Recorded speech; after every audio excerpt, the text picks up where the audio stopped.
Already, everybody, I think we are recording. Yes, I'm a little lost in time. This week has been crazy with Ignite and a bunch of other announcements.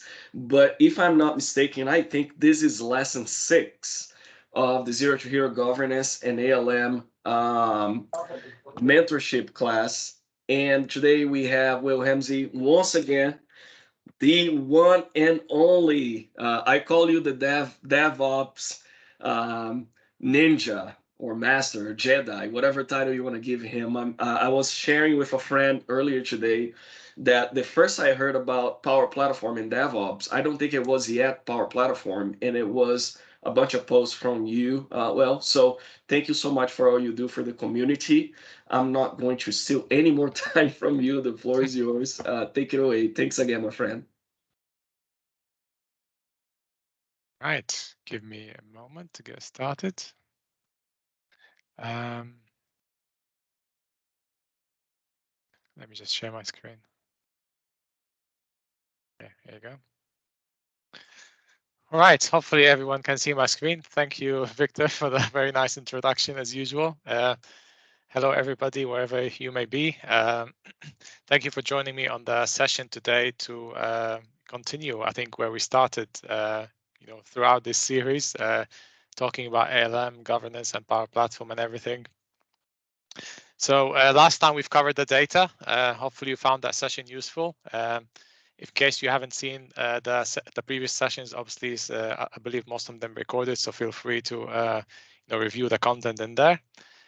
So today I'm going to be talking about advanced ALM and pipelines for Power Platform. So what do I mean by advanced ALM for Power Platform and pipelines? In reality, I think we try and keep things as simple as possible, and ideally we would put everything in a solution and then we transport everything and everything magically works. And maybe one day that will be the case, but I think that there are still some things that you have to do outside of the solutions, and some other steps that you may want to do in addition to solutions. So basically in today's session, I'm gonna talk to you about some of the things that you need to think about when you're doing pipelines, and some of the things that I've learned, doing different pipelines for different projects. So there isn't any specific order of things, but hopefully you find the content useful, and if you've got any questions on the way, feel free to ask, or if you want to see anything specific, I'm happy to kind of answer these queries that you may have. So yeah, let's get started. So before we start, in case you don't know me, I'm Wael Hamze. I'm a business applications MVP. I've been working with Power Platform and Microsoft CRM and the Microsoft technology stack for many years. If you have any questions after the session, or you want to reach out, feel free to connect with me on one of these channels. Right. So let's talk about ALM tooling to start with. And that's one of the topics that I want to bring to your attention when we talk about like advanced pipelines. So I think Power Platform is a great technology, and together you may need some other tools in addition to Power Platform to kind of build a proper ALM process. And depending what kind of organization you work with, you may have options to use different tools. So I just wanted to kind of start very briefly by showing the different tools that you may use in pipelines. So the first one is backlog management. So this is where you store your requirements. I've seen a lot of people use Azure boards, but some projects may want to use things like Jira or other tools that are out there.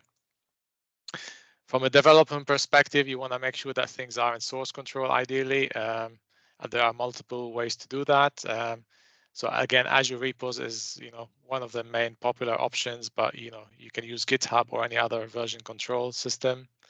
And then we got pipelines. So this is the stuff that automates the builds and deployments. So you got obviously Azure pipelines, but you may be interested in using GitHub Actions, or you may be using Jenkins in your organization. You may not have the option to use Azure DevOps. So again, there's some options there. And when it comes to testing, again, there are some tools like Azure test plans and other things that you want to do manual testing or sign-offs, etc. And finally, you want to be able to monitor things and release things into production. So, you may be interacting with ServiceNow or things like Azure Monitor, Application Insights, and this kind of stuff. So there's a lot of things to think about when you're building an end-to-end DevOps process, and there's a lot of tools I need to integrate. With Azure DevOps, I think you can, pretty much cover a lot of the tools as you can see on the screen, but you've got the flexibility, obviously, to do, mix and match. So, so when we think about pipelines and processes, ideally, we should have a solution, no matter what your requirements are and no matter what tools you're using today. And the tools that, we talk about today and the tools that are available will make sure that it covers for the different scenarios. So in terms of the tooling that we have available for pipelines, this is just a simple introduction slide. So, so basically, the bottom line is you've got the Power Platform, and the Power Platform comes with some APIs, whether that's the Dataverse APIs or the admin APIs or any other APIs. So these are provided out of the box. You don't have to download or install anything. These are available. So the lowest level you can work with is these APIs and assemblies that are provided by the platform. So on top of that, we then get things either from the community or from Microsoft. So we get things like the Power Apps CLI. So again, this is another level of abstraction. It makes things easy for us, and you can create scripts and write different programs. And there's some PowerShell modules as well. And then we start to talk about integration with some tools like Azure DevOps or GitHub. So for that, again, we make things even easier for consumers. So we have the Power Platform build tools, for example, or some of the other community tools that you can easily configure some of the out-of-the-box, or not the out-of-the-box, the standard scenarios for pipelines. And then on top of that, and this is what's trending at the moment, is you want to make things even easier, because you may have pro devs that for example, can work with pipelines, but you may have some, let's say, citizen developers that they want a even better experience. So things like future roadmap from the product in terms of making the ALM a lot easier. So there's also things like Microsoft Teams you can use to make even surface things a lot easier, and you got the ALM accelerator as well, as you may know. So in general, I think provided I think you've got some knowledge and you know what you're doing, if you go from the top layer, the chances are you get things up running a lot quicker, because everything is pretty much built for you. If it meets your requirements, then that's an easy way to get started. But at the same time, you may lose flexibility if you go like with the top layer, because what if that tool, for example, ALM Accelerator, doesn't meet the specific scenario that you're looking for? Then you have to either go to the Power Platform build tools or the other tools. If that doesn't work, then does the CLI provide something, or is there any API that I can use to do what I'm trying to do? So in general, the more you abstract, the more flexibility you use, but then it's quicker. So in general, I think we aim to provide the upper layer of the stack to citizen developers, but there's no reason why you can't give it to everybody in the organization. And pro devs tend to be more involved, like with the more complex scenarios, or where some of the tools on the top don't meet the requirements. So I'll show you some of the tools today. So today I'm going to be working mainly in this layer here, which is like the DevOps tools and the automation core. And I think there are some upcoming sessions in the series that will cover things like the ALM accelerator. And I believe there are some more sessions on GitHub Actions as well. So stay tuned for these. I think there's lots of interesting content that's going to come in this series as well. So let's start with the Microsoft tools I provided out of the box. So we've covered Power Apps, the Power Platform CLI in some of the previous sessions, and my last session as well. So this is probably one of the main tools that you can use to automate things. So you can use it to automate your actions during your development on your workstation, but you can also use it to write not only things in pipelines, but you can also write it in other automation tools like Azure runbooks and stuff like that. So it's very flexible because it's a CLI, so you can pretty much make use of it anywhere. So even if you're not using Azure DevOps, you can still use the Power Apps CLI to, for example, embed scripts into another third-party like CI engine, like Jenkins, for example, or any other thing. So it is quite flexible. If you're using Azure DevOps, then obviously you got the Power Platform build tools, and the number of tools or tasks in there keep increasing. So for example, there is some new additions. So last time we covered, for example, data. There is now some new tasks that cover like import, export of data. I don't believe it does the splitting of the files and the sorting, but it can do import and export of data. And this is pretty much much in line with the Power Apps CLI. So a lot of the things that come up with the CLI, they eventually make it into the Power Platform build tools. So again, it just makes it a little bit easier to use. And then we have the community tools. So we have like PowerShell modules, like the XRM CI Framework, which you can download from the for either the NuGet or the PowerShell gallery, and it gives you some alternatives or some additional features that may not be available in the other tools at the current time. And then you've got some first-class integration with Azure DevOps. So you got the Power DevOps tools, which have been around since like 2017, and that's got almost 50 tasks now. So it can do things like I'll show you later today, but things like service endpoints and some of the other things that you may want to do in your pipelines. So let's talk about the Power Platform DevOps now. So as I mentioned previously a number of times, we've got when we create pipelines and processes, we need to worry about different personas that will be interacting with these processes. So we've got the citizen developers, which we want to try and make things as easy and simple and as straightforward, because they don't need to know about a lot of the details. And then we've got the pro devs who can help support more complex pipelines and provide experiences for the citizen developers. So at the end of the day, we want a process that that everybody in the team and the organization can participate in and contribute to building apps and delivering value for the organization. So in terms of DevOps pipelines, so typically I'm going to show you the different steps that we do in general in DevOps pipelines. So we typically start with sources, and sources is potentially solutions. So whether you have them in source control, whether you have them in a CRM environment, you've got solutions. You may have some data, you may have some plugins, PCF controls, custom controls, web resources. All of that is the sources. So your team is building these and then putting in them somewhere, and then the DevOps pipelines is basically they want to take this stuff and then promote it further.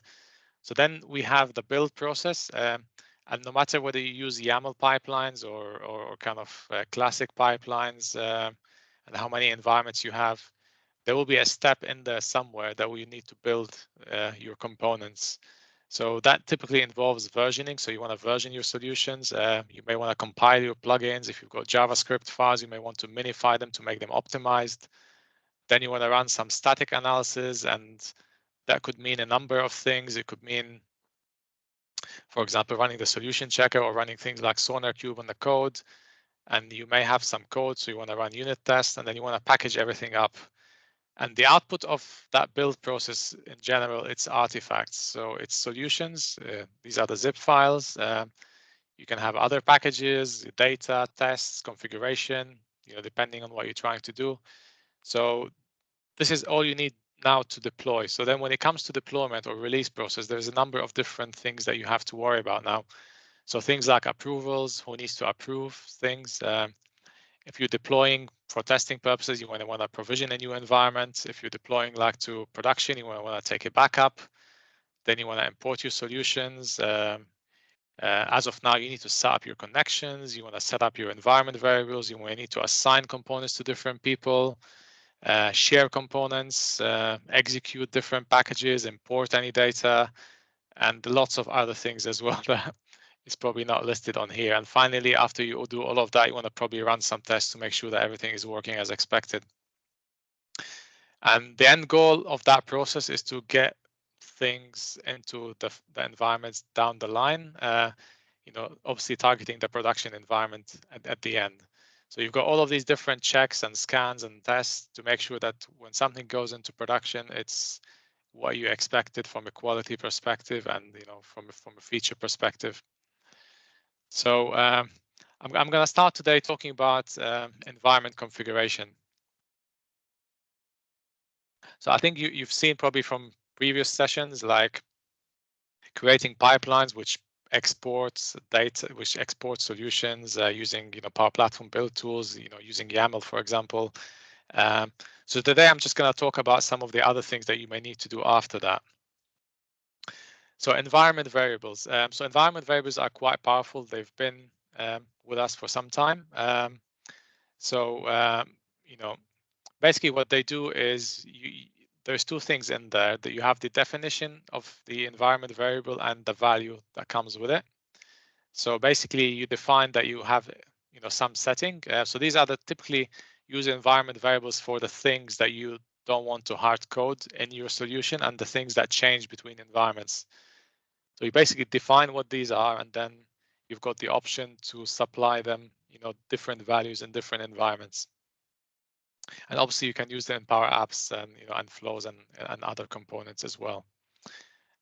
So when it comes to pipelines, we need to worry about environment variables and then connection references. So in the past, you used to have a component in the solution that's dependent directly on the connection. So when you import that component to another environment, obviously the connection ID is different and things tend to break. So for a while now, we've got the concept of connection references. So basically a component in a solution, let's say a flow, is dependent on the connection reference, is not the actual connection. So these two components sit within the solution, and then we've got the connection actually which sits in the environment itself. So you import the solution with these two, and then you need to rewire the connection to the solution after you import the solution. So it's a good way of decoupling things. So what that means for you at the end of the day is if you import the solution from the user experience, then at some point after you provide the solution file, you'll be asked to fill in the environment variables and the connections rewire the connections. So that's all fine if you're doing it from the user interface. But if you are doing this through the pipelines, then this is something you need to worry about in the pipelines. So let's jump into a demo to show you how that looks in pipelines. So let's have a look. Let me remember which tab this is. So I've got a solution in here. This is one of the solutions that's sitting in my dev environment. So you can see it has 3 connection references. So it's got a connection to the data service, it's got a connection to the data service current environment and Office 365 users. So when I import this solution into, let's say, the production environment, I would need to take care of all of these connections. And equally, I have 3 environment variables in here that I need to basically decide what these values should be for all the different environments. So the goal is to manage these settings in the pipelines. So the way there's a number of ways to do it basically. So one of the ways to do it is to basically use the Power Apps CLI tool. So using the Power Apps CLI, you can basically give it a solution and we'll analyze the solution, find out what connection references are there and what environment variables are there. We'll generate a JSON file for you. So I've already done that to save you some time in the demo today. So I'm going to show you what that file looks like. So for this solution that I have at the moment, this would be the file, and hopefully you can see this clearly on the screen. Let me see if I can expand it a little bit more. Basically, I've stored this file in version control because that's where it needs to be. So these are the environment variables. So for each environment variables, you get like a section for that. So the first step is you have to decide what you want to do. So you've got the option of specifying the value in here. You've got the option of leaving it blank, and you've got the option of basically providing like a placeholder. So if it's a fixed value, let's say that it doesn't change across environments, let's say, and you want to have the ability to control using version control, you can put the value in here. If you don't want to specify a value, you want to make that decision later, obviously you can leave it blank. If you want to replace it during the pipeline, you can probably leave a placeholder. So the other alternative is to have different configuration files per environment. So you could have two files. One of them says 13 and the other one says 14, depending on what environment you have. And then you can use the right file during the deployment. The only downside of that is if you've got some sensitive information, like, I don't know, that you don't want to store in source control, then obviously that doesn't work. So you still have to use, these variables, because otherwise, you can't store this information in source control, especially if it's sensitive information. So the same thing you can do with connection references.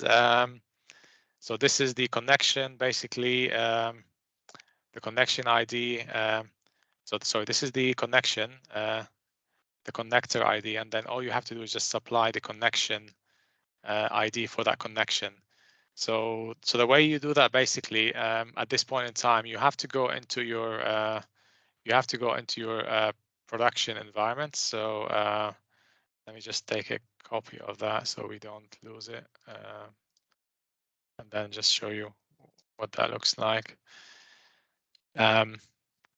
So before you import the solution, you need to get somebody with the right level of access to basically go in and create your connections. So you can see in the production environment, so the solution had 3 connections. I've decided to only create 2 connections. So I've created a connection, for example, for this user, and that's the ID that you need to supply in that configuration file. So that's the connection ID, and that's the, you see, that's the connector name here. That's the kind of connector name, so you know which one we're talking about. So once you provide that file, then I'll show you what you need to do in the pipelines to make that work. So let's take a look at one of the pipelines. So imagine you've got a build pipeline. So let's take a look at the steps here.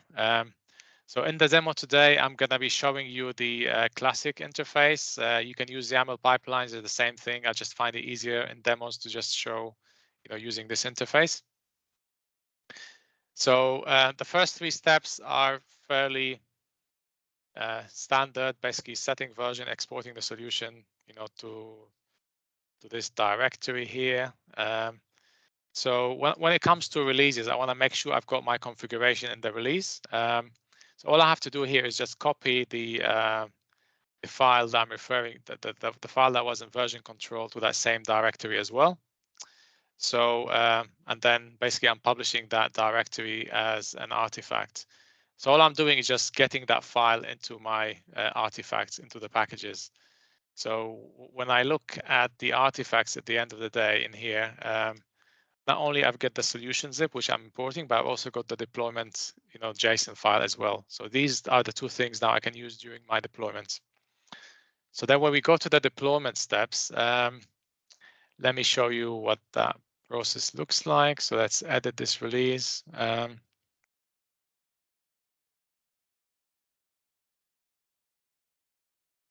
So I've got a number of tasks in here. So one, for example, you could back up the environment before you do the deployment. So again, you just provide the connections and the environment and the backup name and nodes. So you obviously the system is taking backups continuously, but you would have to remember what time the deployment started, what time something happened, and then you restore to that time. If you create a backup using your pipeline and specify the release number, you could specify the release number in here, any notes, whatever. Then it's a lot easier to go back and find it if you want. So the next step is, you remember that configuration file that we had, which had these tags in here. So these tags are all good, but I don't want these tags. I want to now replace these tags with some meaningful, values in there. So I've defined these variables in my pipelines. So you could see, for example, the connection ID is there, the text is here. So you see they've got the same values as the tags that are in here. So I've named them the same. So the text in here is the same as the values in there.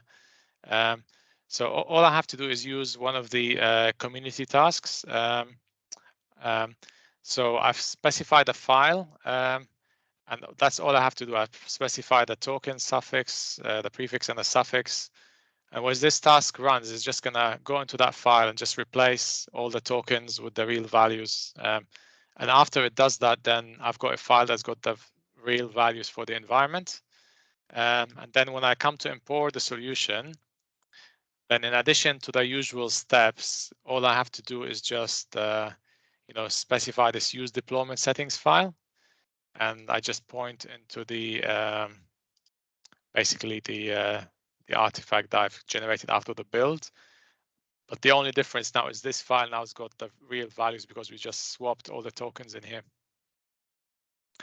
So after this import runs, we should be able to go into the environment and see all the values being configured correctly. So if we go back into the let's go back into the production environment. So that's the production environment, I believe. No, that's dev. Let's have a look. Where is the production environment? So that's the production environment. So if we look at cloud flows, for example, so if we look at get user info, so you can see with this flow, once you import it, then all the connections are wired correctly. But you see, I've missed out one connection in the configuration file on purpose, and I believe is this one here. So if I go back in here, then I see that this has not been configured correctly.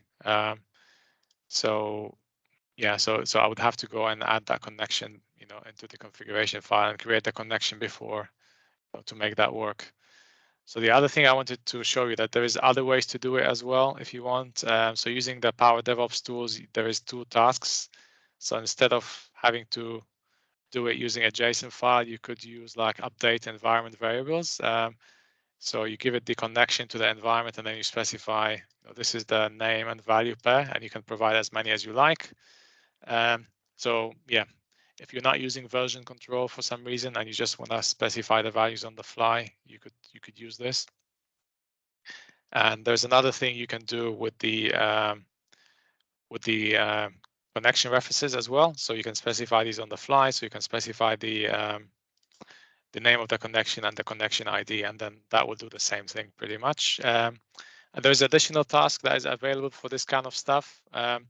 So imagine you're not using environment variables, but you've got some other entity, like a key value pair. If you've got some existing entities in your system that you haven't switched, for example, to environment variables. So all you have to do is just provide the entity name, the lookup attribute. So this is the attribute you want to search on, and then the attribute that you want to set the value for, and then you provide your values, your lookups and your values. So you can say, find me, a config entity which has got this value in the name, and set this value as the value.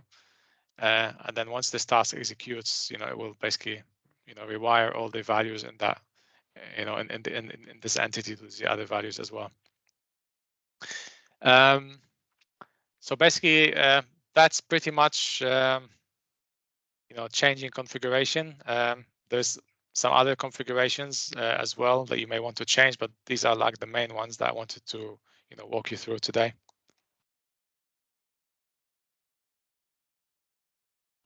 Okay, so let's go back to the slides. So version control.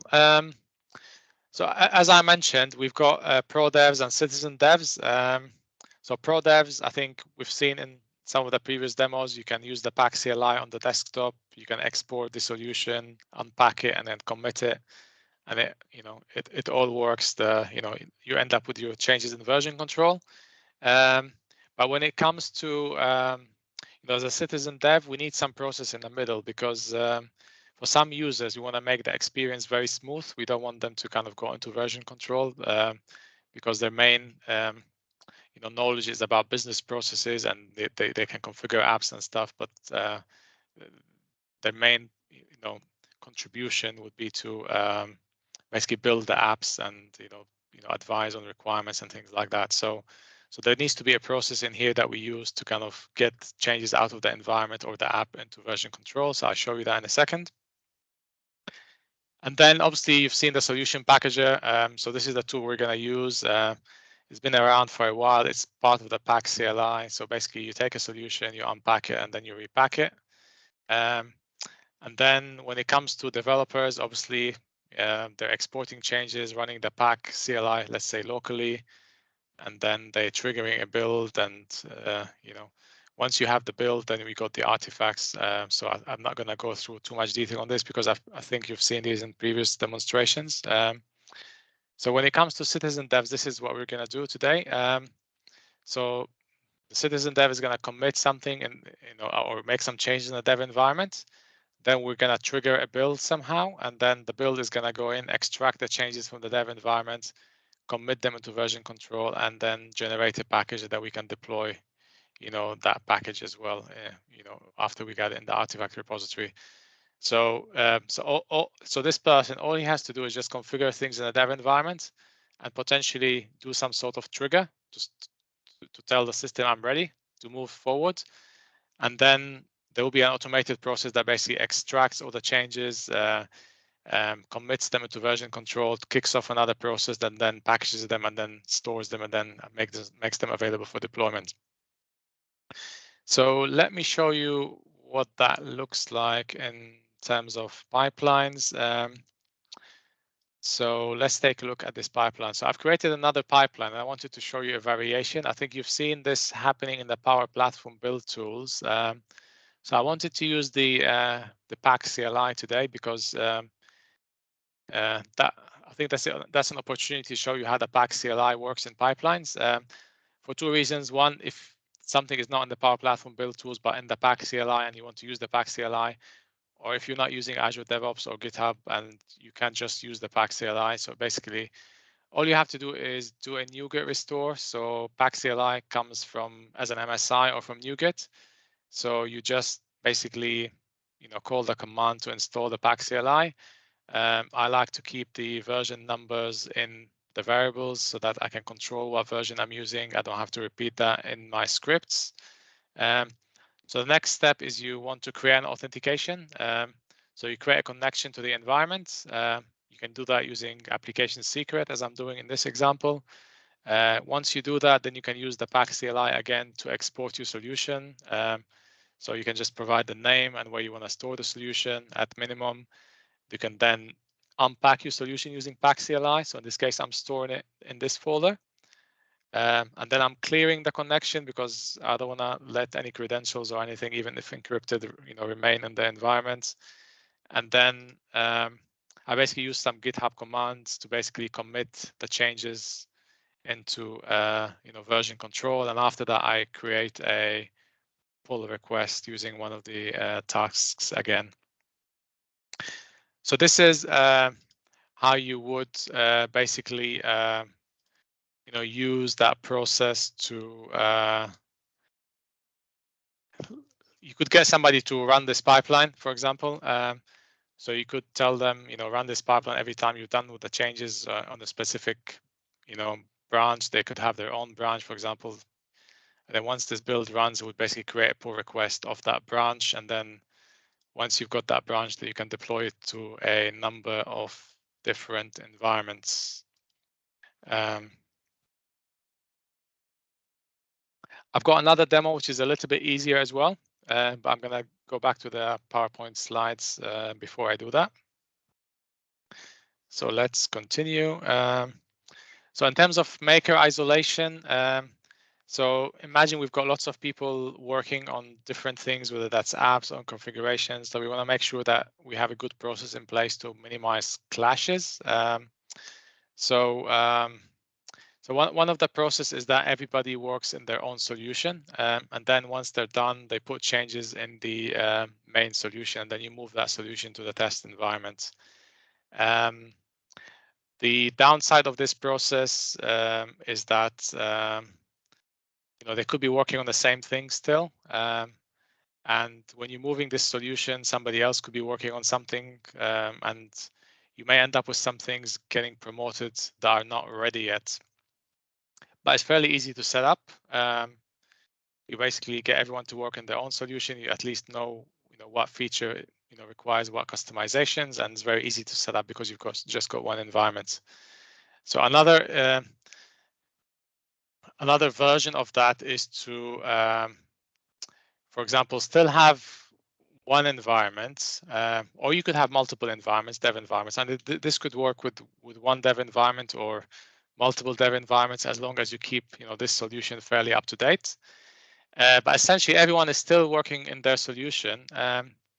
So you could have one person working on feature A, another person working on feature B, and once they're done with their solution, instead of promoting the whole solution, they just promote that small solution into another environment, and then you merge their changes from that solution into the main solution. And then once you package everything, you end up promoting that solution into the test environment. So you could do the same thing with multiple environments, but you could also work at version control level. So you could work on either small solutions or you could work on a big solution.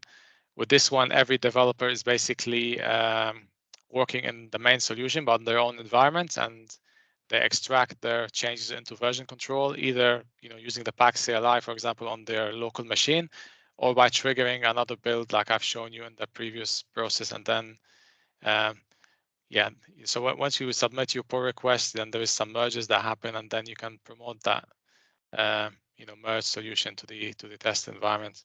So I'm just gonna show you a quick demo of that process as well.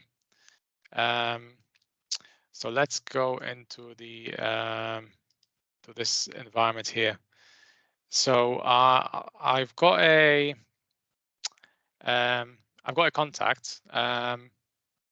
So at the moment, you can see this is a very small change. So we've got some. Let's look at columns, for example. So we got some columns in here. So imagine somebody's got a feature. They want to change the label on the field. Yeah.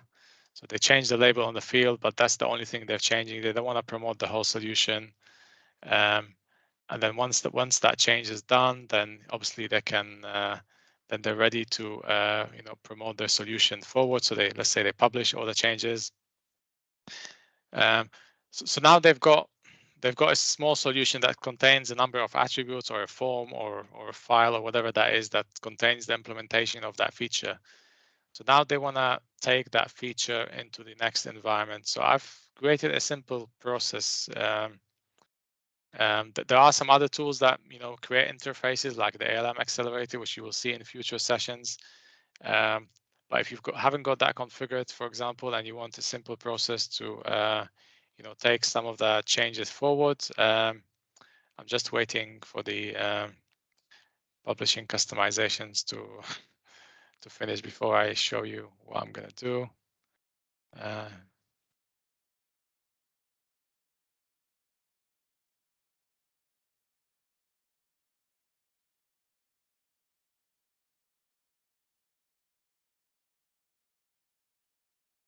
Let's do this. Instead, I'm going to open another tab.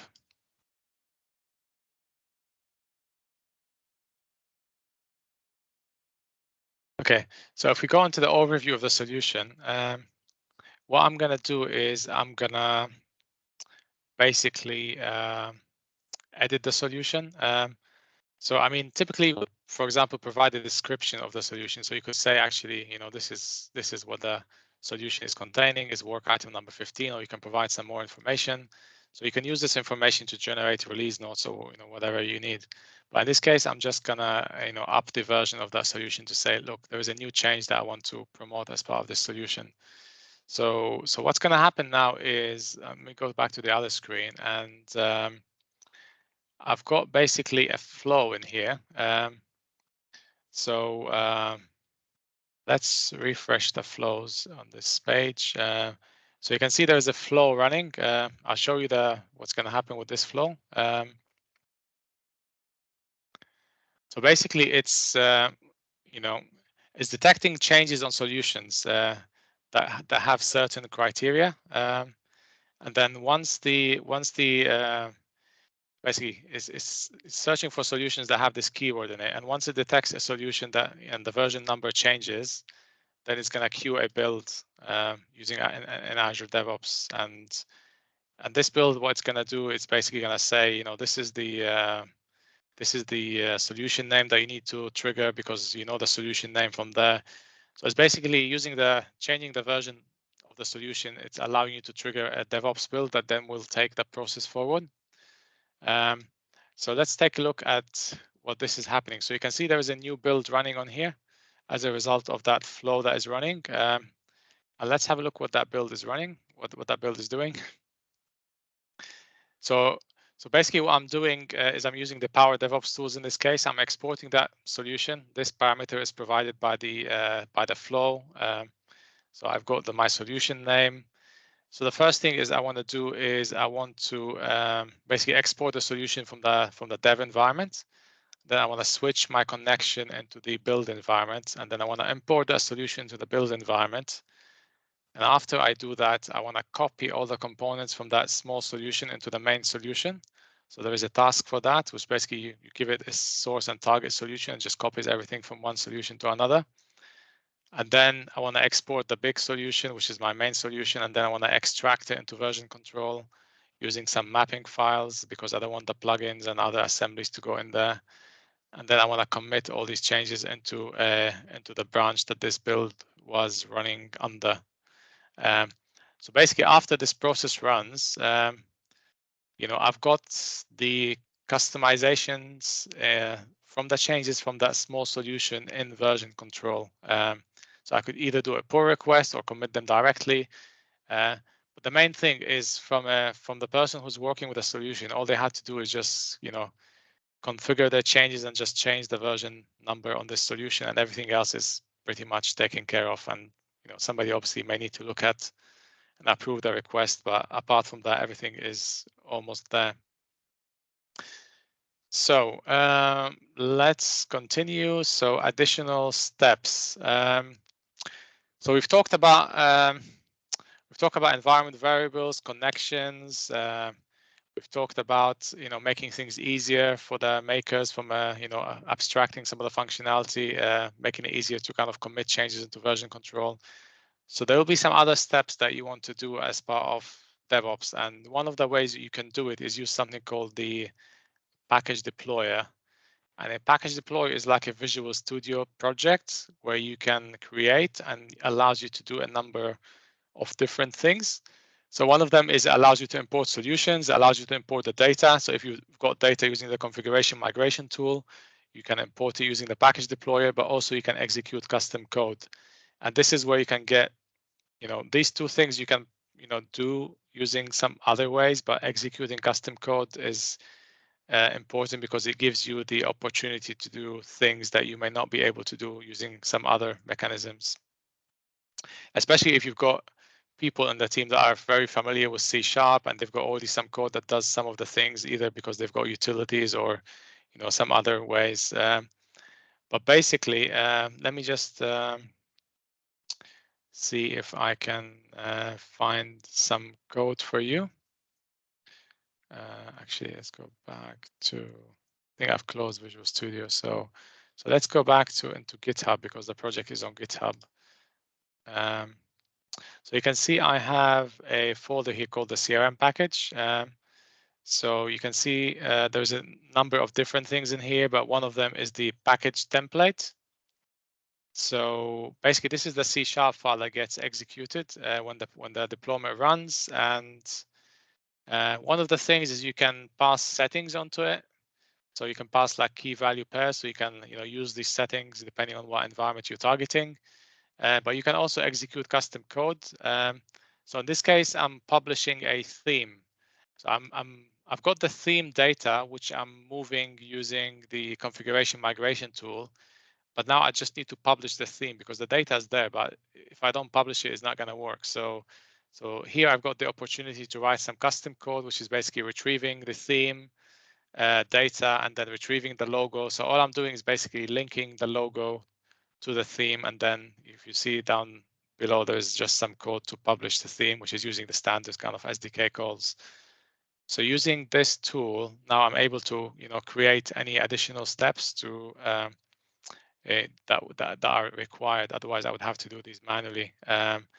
Normally there is a configuration file as well. So in this case, for example, I could get it to import this solution as well. So I've got the options to import solutions. I could get it to do things like data and other things if you want as well.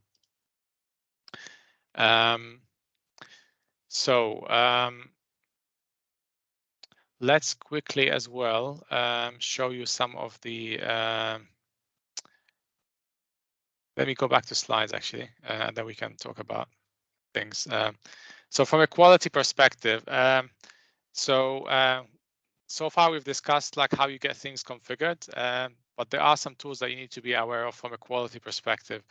So when it comes to static analysis, whether that's configuration or code, there are tools that you want to run to make sure that you don't have any technical debt, you're not using any deprecated APIs or you've got any security issues. So things like the Power Apps Checker, Power Apps Review tool, Sonar Cube, any other tools you may have in the organization, you can use these. And then we have unit testing. So if you've got code you want to run some unit tests against, you can do that. Again, you've got Fake XRM, Easy XRM Unit Test, and a number of other tools available.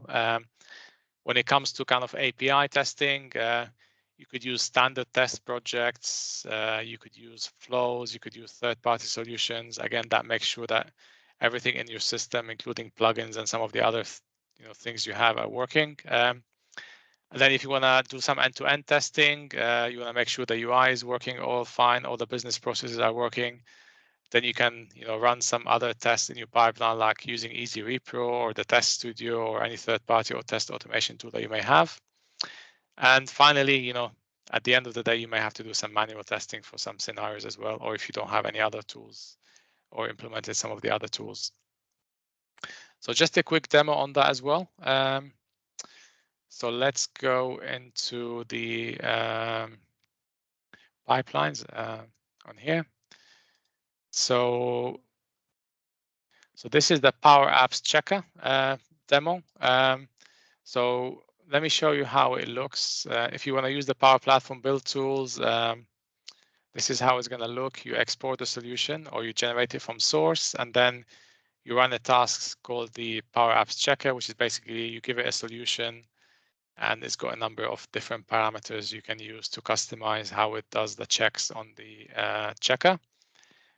But once that runs, then basically if you click one of the builds and you go into scans, basically you get a list of different issues that you have with the solution. So in some of these cases, I've got some issues with some of my plugins or some queries that I have in the plugins. So you could stop the build if it's below or over a certain threshold. So if you've got a policy that you don't want to allow kind of critical things to go through into the next environment, you can do that. The other way you can do the Power Apps Checker is using the Power Apps CLI, which is fairly straightforward based on what I've showed you before. But there is another option, even if there is a PowerShell module for it as well. So that's another option really. If you don't have anything, if you don't have something in the Power Apps CLI, you can't use the Power Platform build tools, then you always got the option to run some PowerShell scripts. So in this case, I'm using some modules from the community, but there's also some modules you can use, like the Power Apps Checker from the the standard SDK. And you can do the same things pretty much, exporting the solution by invoking commands and checking the solution as well using PowerShell. So really, you've got a lot of options. You could start with the build tasks. If you meet your requirements, you can do that. No, go to Power Apps CLI. No, go to the PowerShell or any other tool that is suitable for your requirements. So before we wrap up and give you a minute to ask questions, I'm just going to show you one of the builds that I have here. So this build, when it runs, is generating a lot of artifacts for me. So I'm just going to show you what it looks like. So this is ideally where you'd end up with at some point. So you've got your data as part of the artifacts. You've got your integration tests that you can run.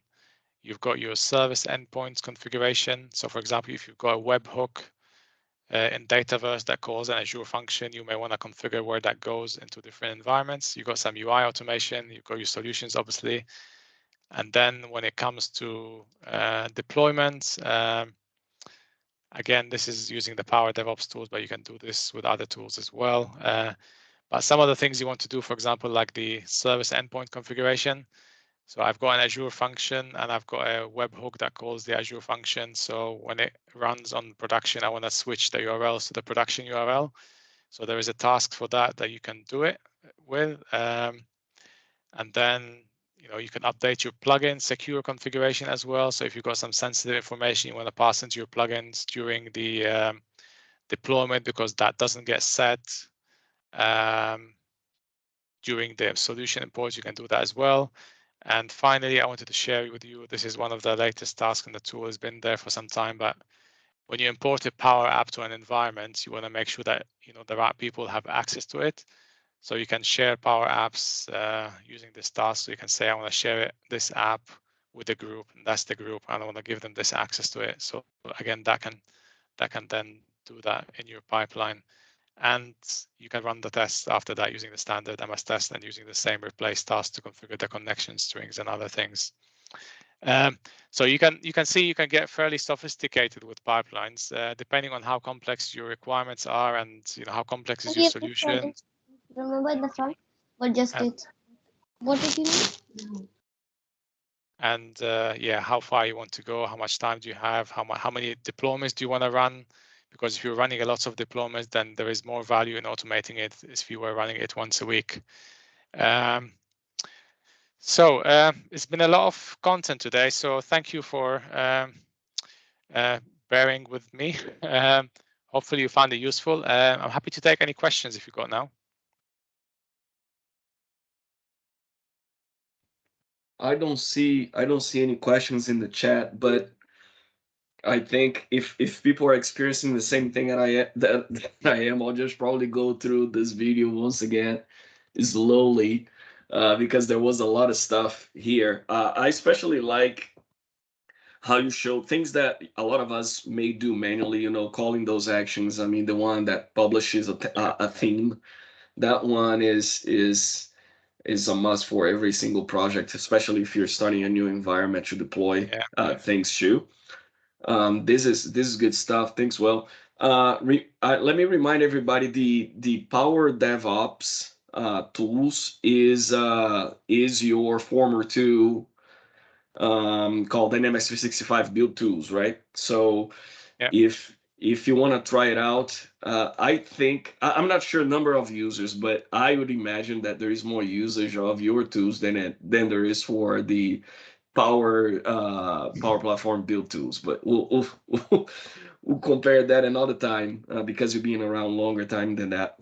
A quick question for you, Will. Do you usually use the build tools or even yours, or you try to use the CLI more often? Because I would assume that the CLI has more features than the Power Platform build tools, just considering release schedules. What would you say to that?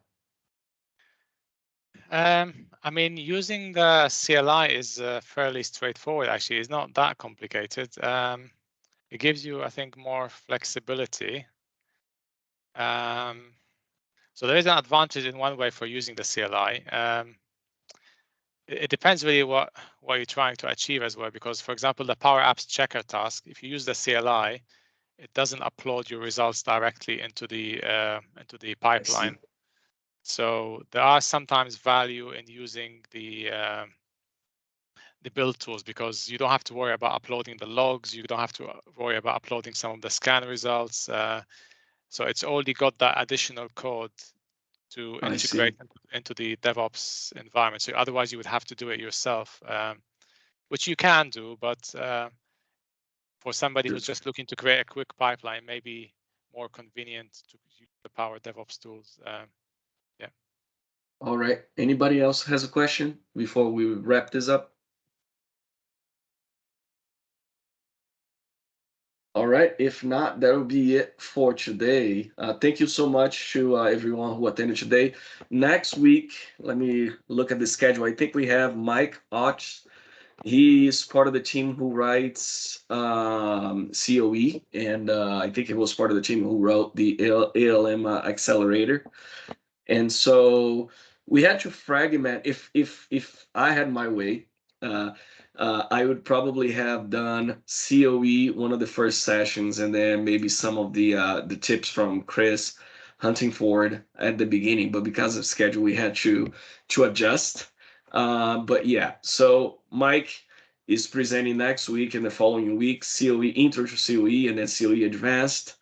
And then we'll again skip to DevOps, ALM, if you will. Gonna look at GitHub Actions, beginner and advanced, and then end with Chris Huntingford the week after. So we'll see you next week. Thanks, Wael. We'll see you next time, maybe in another Zero to Hero or one of the live in-person events.